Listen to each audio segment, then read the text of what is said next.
Hi, Bridie. I understand you're waiting for the next chapter, so I'm going to try and I'll read you the next chapter and the next one and some this morning, and then maybe I'll finish it up this afternoon because it might be too long to do all in one shot.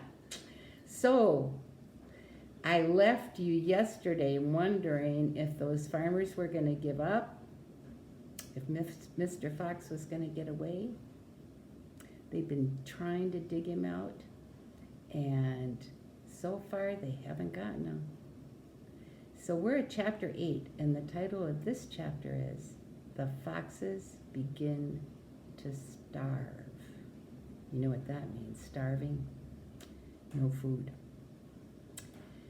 That evening, 3 tents were put up in the crater on the hill. One for Bogus, one for Bunce, and one for Bean.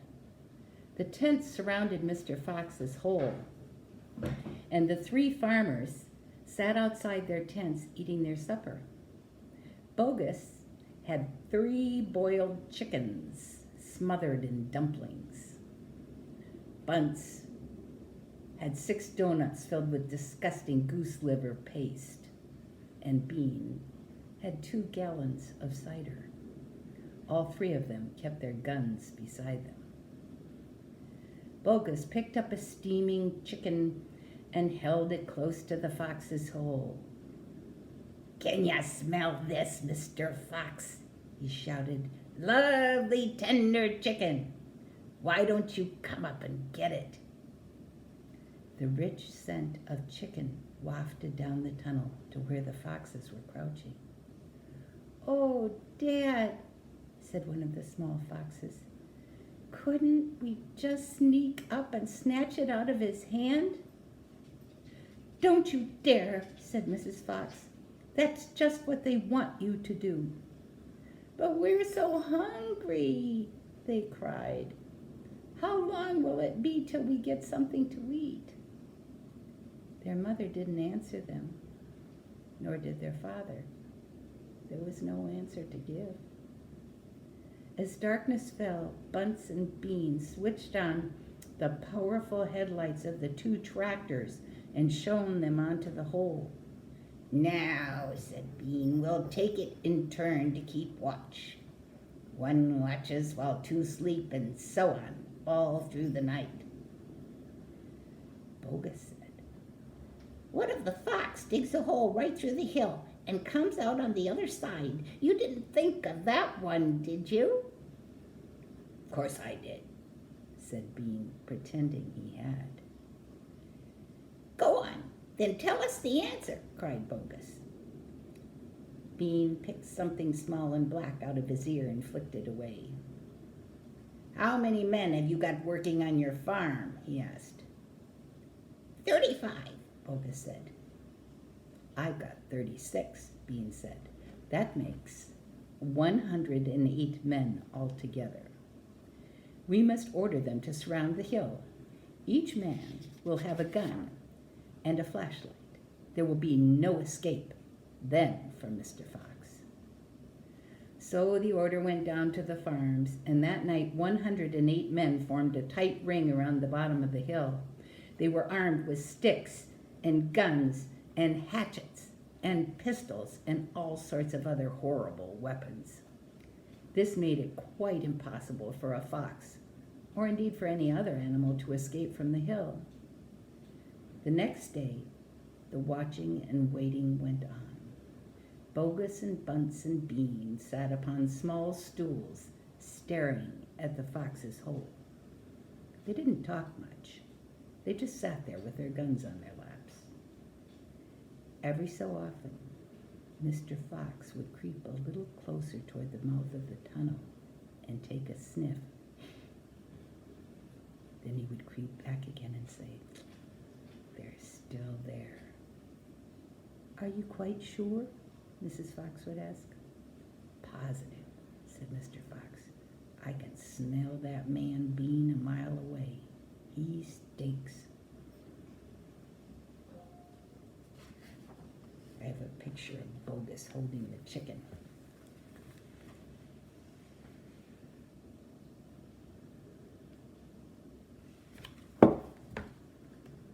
Chapter 9. Mr. Fox has a plan. For 3 days and 3 nights this waiting went on. "How long can a fox go without food or water?" Bogus asked on the 3rd day. "Not much longer now," Bean told him. "He'll make a run for it soon. He'll have to." Bean was right. Down in the tunnel, the foxes were slowly but surely starving to death. "If only we could just have a tiny sip of water," said one of the small foxes. "Oh, Dad, can't you do something? Couldn't we make a dash for it, Dad? We'd have a little bit of a chance, wouldn't we?" "No chance at all," snapped Mrs. Fox. "I refuse to let you go up there and face those guns. I'd sooner you stay down here and die in peace." Mr. Fox had not spoken for a long time. He had been sitting quite still, with his eyes closed, not even hearing what the others were saying. Mrs. Fox knew that he was trying desperately to think of a way out. And now as she looked at him, she saw him stir himself and get slowly to his feet. He looked back at his wife. There was a little spark of excitement dancing in his eyes. "What is it, darling?" said Mrs. Fox quickly. "I've just had a bit of an idea," Mr. Fox said carefully. "What?" they cried. "Oh, Dad, what is it?" "Come on," said Mrs. Fox. "Tell us quickly." "Well," said Mr. Fox. Then he stopped and sighed and sadly shook his head. He sat down again. "It's no good," he said. "It won't work after all." "Why not, Dad?" "Because it means more digging, and we aren't any of us strong enough for that after 3 days and nights without food." "Yes, we are, Dad," cried the small foxes, jumping up and running to their father. "We can do it. You see if we can't. See, so can you." Mr. Fox looked at the 4 small foxes and he smiled. "What fine children I have," he thought. "They are starving to death, and they haven't had a drink for 3 days, but they are still undefeated. I must not let them down. I suppose we could give it a try," he said. "Let's go, Dad. Tell us what you want us to do." Slowly, Mrs. Fox got to her feet. She was suffering more than any of them from the lack of food and water. She was very weak. "I'm so sorry," she said, "but I don't think I'm going to be much help." "You stay right where you are, my darling," said Mr. Fox. "We can handle this by ourselves."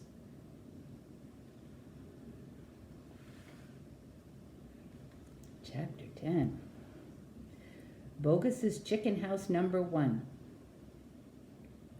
"This time we must go in a very special direction," said Mr. Fox, pointing sideways and downward. So he and his 4 children started to dig once again. The work went much more slowly now. Yet they kept at it with great courage, and little by little the tunnel began to grow. "Dad, I wish you would tell us where we are going," said one of the children.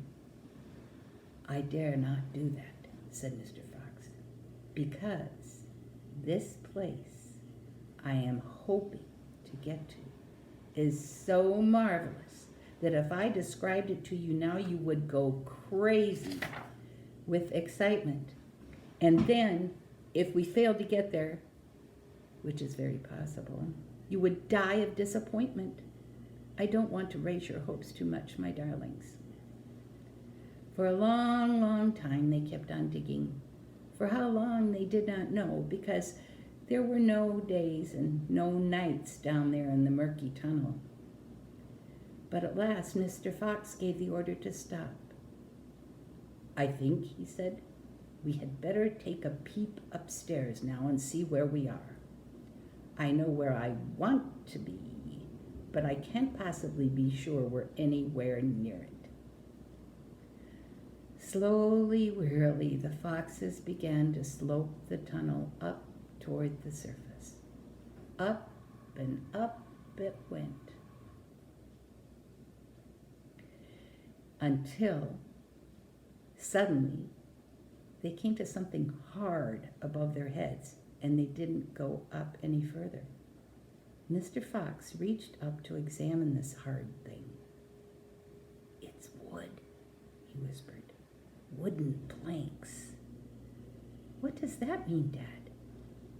"It means, unless I am very much mistaken, that we are right underneath somebody's house," whispered Mr. Fox. "Be very quiet now while I take a peek." Carefully, Mr. Fox began pushing up one of the floorboards.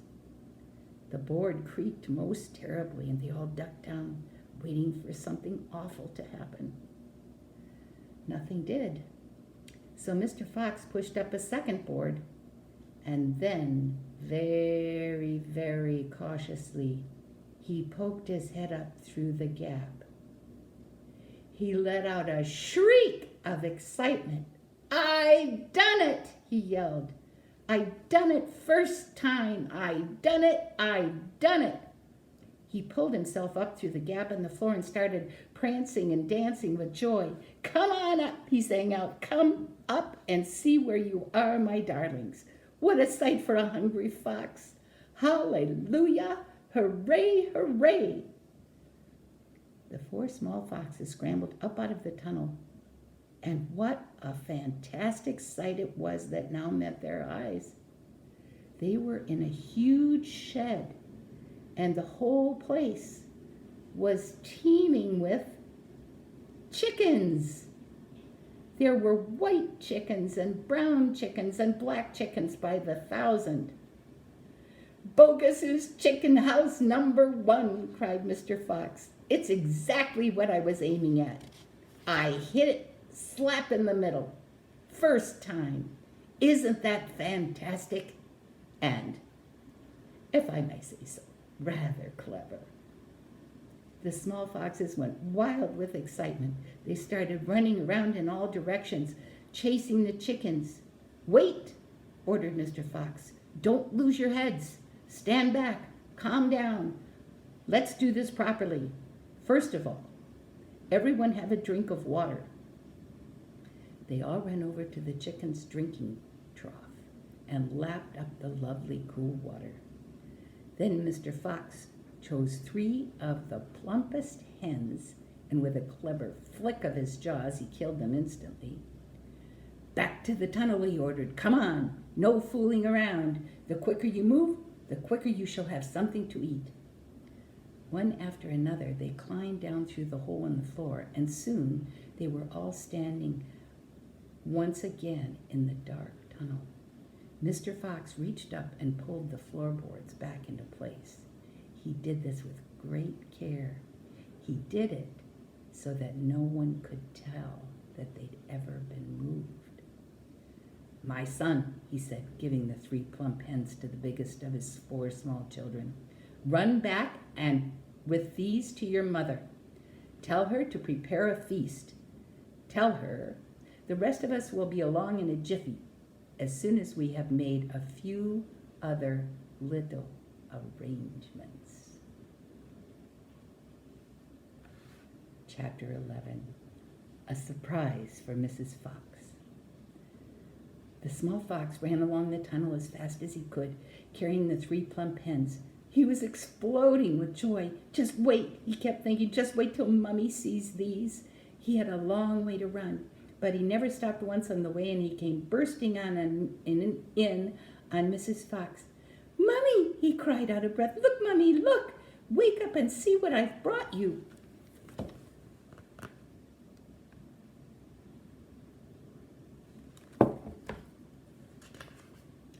Mrs. Fox who was weaker now than ever from lack of food, opened one eye and looked at the hens. "I am dreaming," she murmured, and closed the eye again. "You're not dreaming, Mummy. They're real chickens. We're saved. We're not going to starve."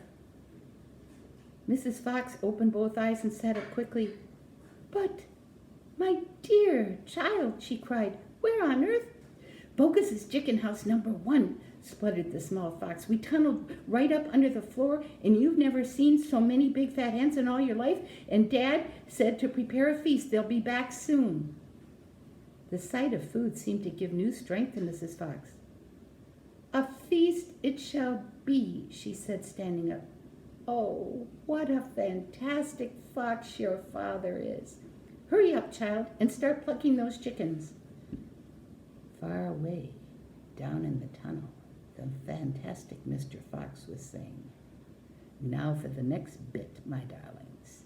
This one will be easy as pie. All we have to do is dig another little tunnel from here to there." "To where, Dad?" "Don't ask so many questions. Start digging." Here's the little fox coming to see Mama Fox, bringing the chickens. And she thinks she's dreaming.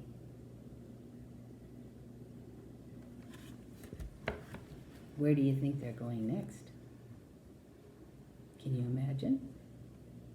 You might have to wait till this afternoon to find out. I'll read you another one probably after your nap time. I love you, Bridie.